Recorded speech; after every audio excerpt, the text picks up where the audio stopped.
Anyone want the hair brushing? 8-foot brush.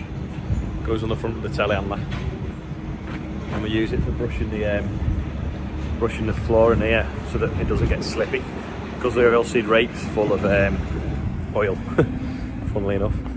When it gets driven on, it makes the floor slippy. So every time a wagon tips and it sort of spills forwards, we then brush it backwards, keep the floor clean, so it's not like an ice rink. Yeah, put 2 there, sink it in. That's it. And then if you put number 3 over there, just putting these sensors in now, so we can keep a monitor on the temperature of the oilseed rape. It's about 1,400 tonne in here at the moment, so the shed's looking quite full. But to be fair, it'll fit another 2,000 tonne in. So Andrew's just putting the temperature sensors in. These will, every time there's a 5-degree differential between the heat of the pile and the ambient air, these blue fans will turn on automatically, and so will the ones in the gable end to keep it cool. Andrew, it wants to be this way on the peak. That's what a pumpkin flower looks like. It's actually quite big, isn't it?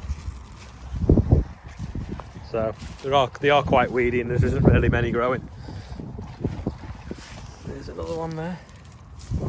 But I'm going to go and have a look at the sweet corn over there now, see what it's like. It's not really ready yet, but I'm going to see what this sweet corn looks like now. So it's grown a little bit since last week. Still quite small though. Another good few weeks left to go. So like I say, see the tassels at the top, they're going to harvest all the daylight and feed the kernels. So each one of these sort of like stringy tassels goes all the way to a kernel, which is basically a seed. So a bit to go. It's not too bad at the bottom of the field now. Not very tall. Normally they'd be sort of getting near twice the height now, but obviously the weather and things this year. Still flowering at the top. See the little flowers here. A bug on there as well. So the other stuff that we've sown a bit later on, over this way, you can see that in quite clearly in rows now, and that's really motoring on. So this is like doubled in height, if not tripled in height in the last week. So there's that now. These are the rows going that direction. You see them? It's like a lighter greeny colour. So yeah, if you put your foot next to them, they're quite tall, considering they've not been in the ground anywhere near as long as these ones next to them. That was one that was sown a few weeks ago, and that was one that was sown a few months ago. So we'll see what comes anyway, and hopefully we might be able to pick some more. Hoping it's a pick your own maybe. Got a problem in the air tunnel, so we're getting air pressure going up this gutter, causing the water not to go down and land in here, and then it's blowing up in the shed. Yeah, so that gutter's full disconnected. The air pressure's going up, blowing the water on the top. I don't know whether you can see, but there's a dragonfly there stuck against the shed roof. It's trying to fly through the skylight. So I wonder what the funny noise was as it's flapping its wings. There you go. So I might have to get the cherry picker and let it out of the shed.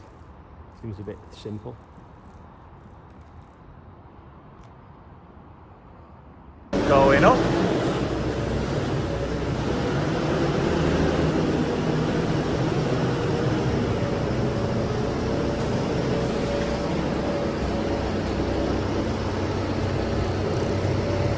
Whoa!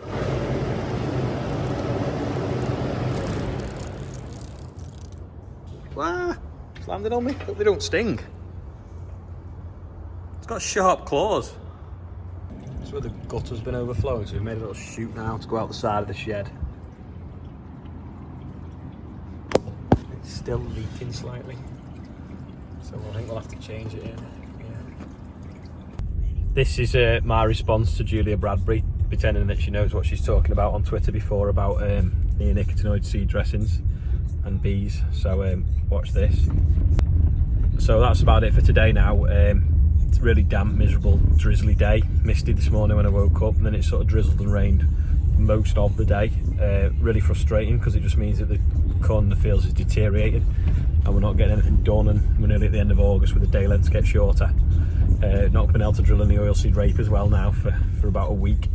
So 2021 harvest is now looking not as good every day, which is just farming.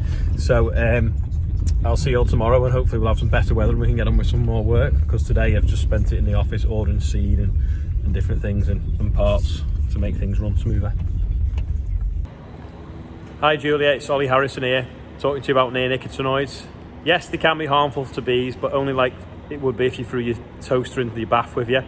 In the way that farmers were using them with a seed dressing in the soil where bees don't forage, they're no more harmful than your toaster sat on your kitchen table or your kitchen worktop. This shed should be full of oilseed rape, but lots of farmers at the moment are struggling to grow it now because cabbage stem flea beetle basically eats the seedling before it gets very big or infects the stem. Because of this, it's no longer viable for them to grow it anymore. So that means there's thousands and thousands of acres now of pollinating crops lost, which is also beneficial to bees. So just be careful when you're talking about neonicotinoids, because they are not all bad. If used correctly, they can be good for the bees because it gives them something to forage. So that's about it for today now. It's a really damp, miserable, drizzly day. Misty this morning when I woke up, and then it sort of drizzled and rained most of the day. Really frustrating, because it just means that the corn in the fields is deteriorating and we're not getting anything done, and we're nearly at the end of August with the day lengths get shorter. Not been able to drill in the oilseed rape as well now for about a week. So 2021 harvest is now looking not as good every day, which is just farming. So I'll see you all tomorrow, and hopefully we'll have some better weather and we can get on with some more work, because today I've just spent it in the office ordering seed and different things and parts to make things run smoother.